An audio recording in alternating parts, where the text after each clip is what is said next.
Hello बच्चों, आज हम हिंदी व्याकरण में संज्ञा के विकारक तत्वों के अंतर्गत वचन के बारे में पढ़ेंगे। इसके पहले मैं आपको लिंग के बारे में बता चुकी हूँ। आज वचन के बारे में बताऊंगी।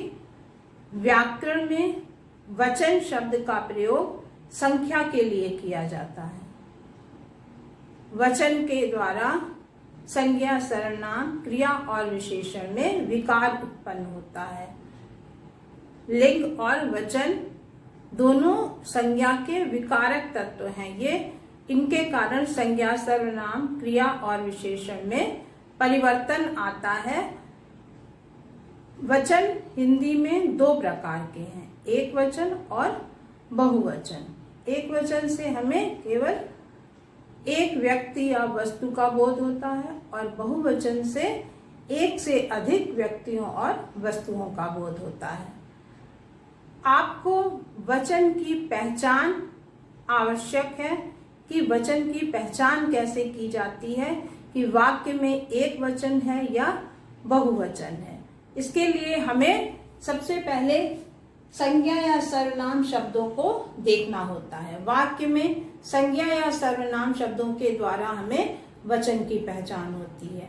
अगर वाक्य में संज्ञा एक वचन में है तो वो एक वचन का वाक्य है, और अगर वो एक से अधिक व्यक्तियों या वस्तुओं का बोध करा रहा है तो इसका मतलब है कि वाक्य में बहुवचन है।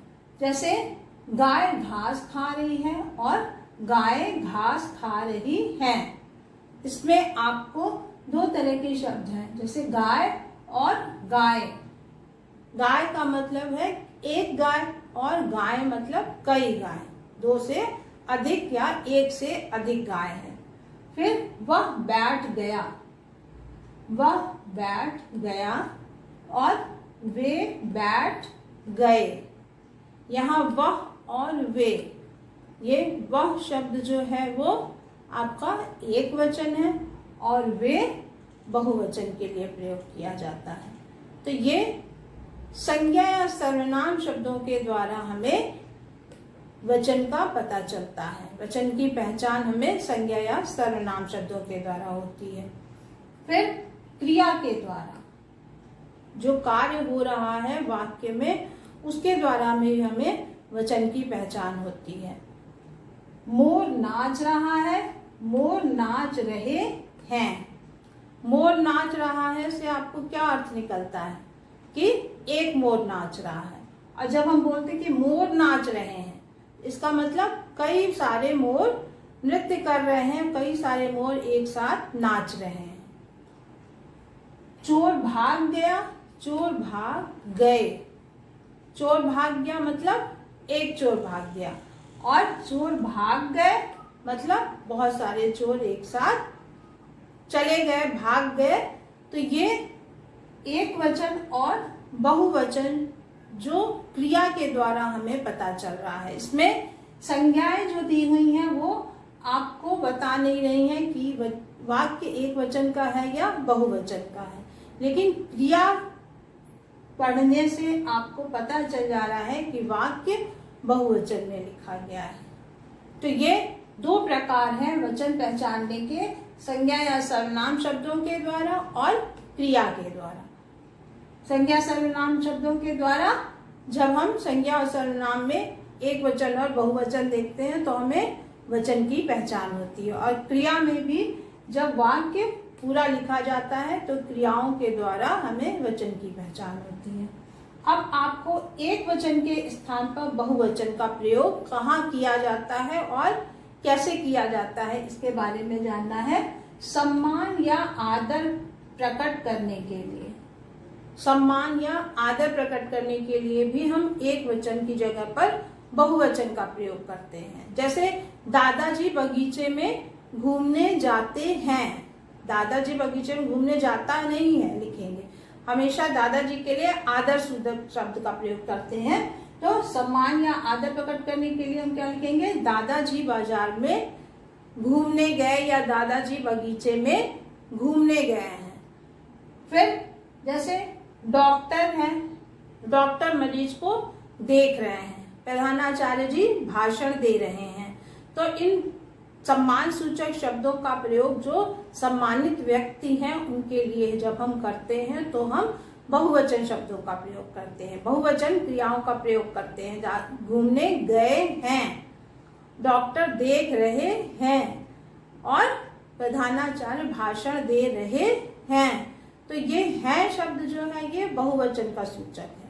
तो ये आदर और सम्मान प्रकट करने के लिए हम इन लोगों के साथ बहुवचन शब्दों का प्रयोग करते हैं। फिर बड़प्पन, अहंकार या अभिमान प्रकट करने के लिए, बड़प्पन जैसे आप बोलते हैं कि बड़प्पन में आप किसी को इज्जत देते हैं, सम्मान देते हैं, तो आप किस तरह से बात करते हैं कि आप क्या करिएगा, खाना खा लीजिए या बाहर चले जाइए। इस तरह के शब्द जब आप बोलते हैं तो आपका सम्मान प्रकट होता है, चाहे वो आपका छोटा हो या बड़ा हो।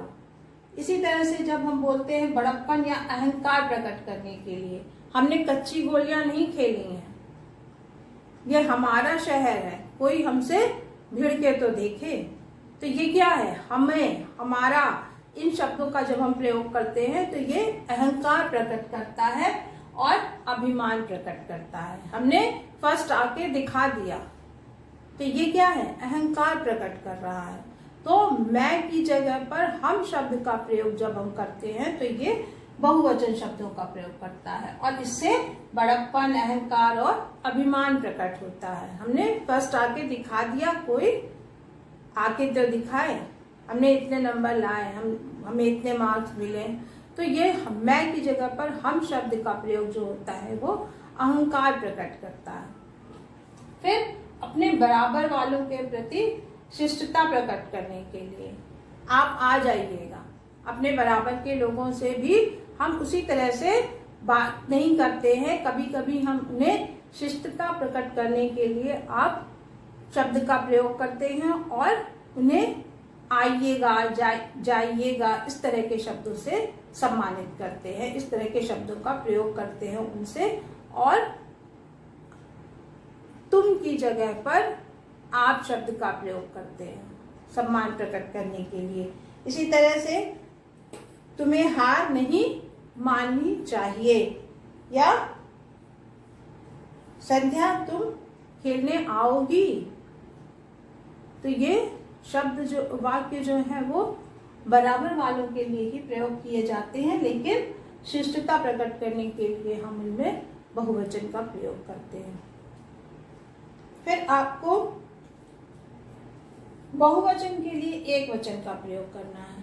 बहुवचन के लिए एक वचन का प्रयोग कहाँ होता है, धातुओं तथा द्रव्य पदार्थों का बोध कराने वाली जातिवाचक संज्ञाएं, धातुओं एवं द्रव्य पदार्थ का बोध कराने वाली जातिवाचक संज्ञाएं, जातिवाचक संज्ञाएं जो किसी समूह का बोध कराती हैं। जैसे सोना बहुत महंगा हो गया है, गाड़ी में पेट्रोल भरवा लीजिए, पेट्रोल का टैंकर आया हुआ है। तो ये एक वचन, बहुवचन के लिए एक वचन का प्रयोग होता है। तो टैंकर में कोई 1 लीटर पेट्रोल तो नहीं होगा, टैंकर तो पूरा भरा हुआ है, लेकिन हम केवल पेट्रोल का ही प्रयोग कर रहे हैं, पेट्रोल शब्द का प्रयोग करते हैं।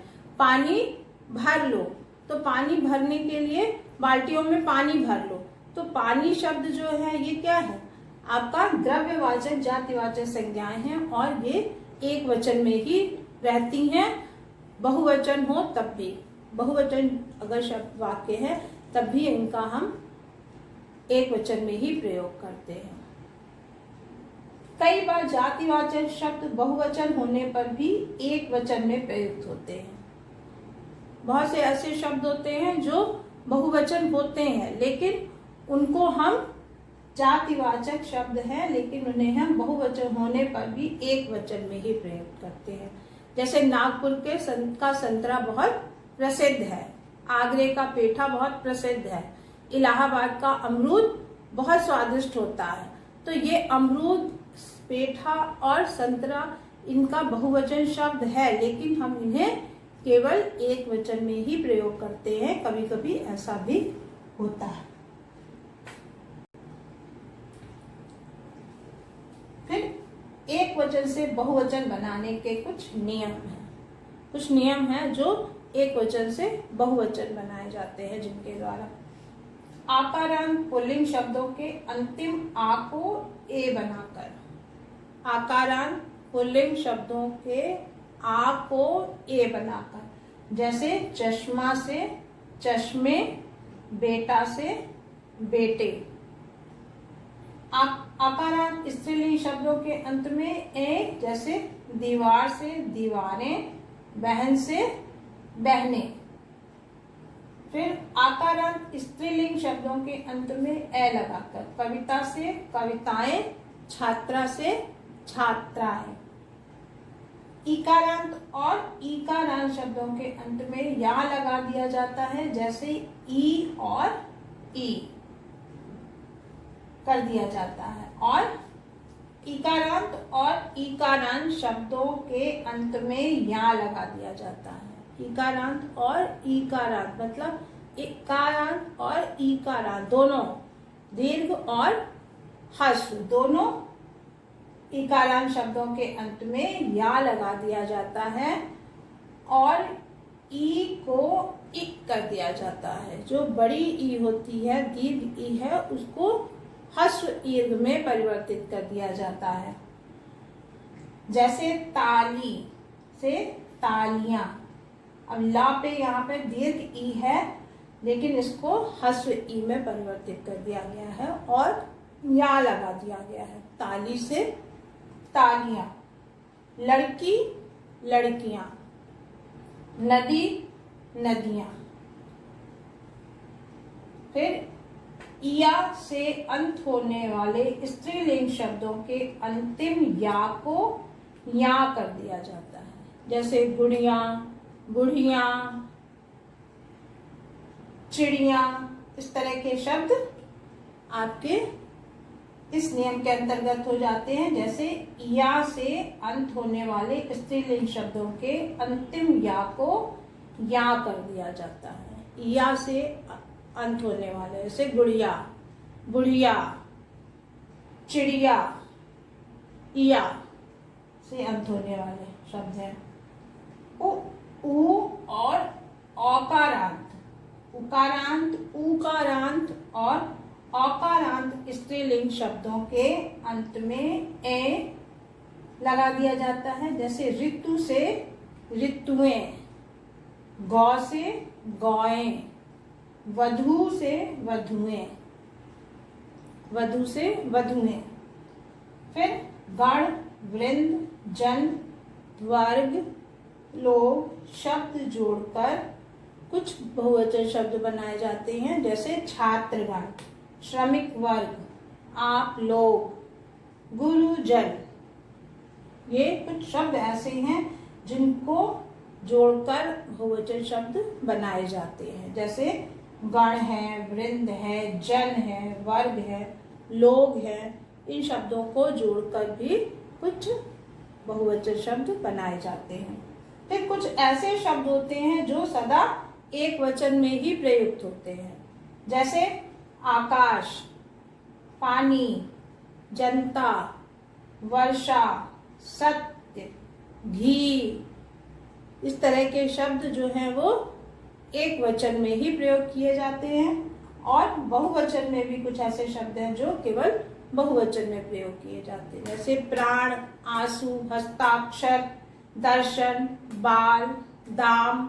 इस तरह के शब्द केवल बहुवचन में ही प्रयोग किए जाते हैं। तो ये बहुवचन और एक वचन शब्दों के बारे में आपने पढ़ा कि एक वचन से बहुवचन कैसे परिवर्तित होता है, एक वचन से बहुवचन कैसे बनाए जाते हैं। इन नियमों के बारे में आपने जाना।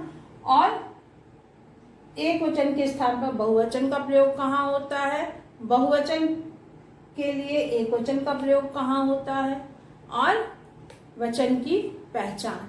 इन चीजों के बारे में आपने आज अध्ययन किया। आशा है आप लोगों को समझ में आया होगा।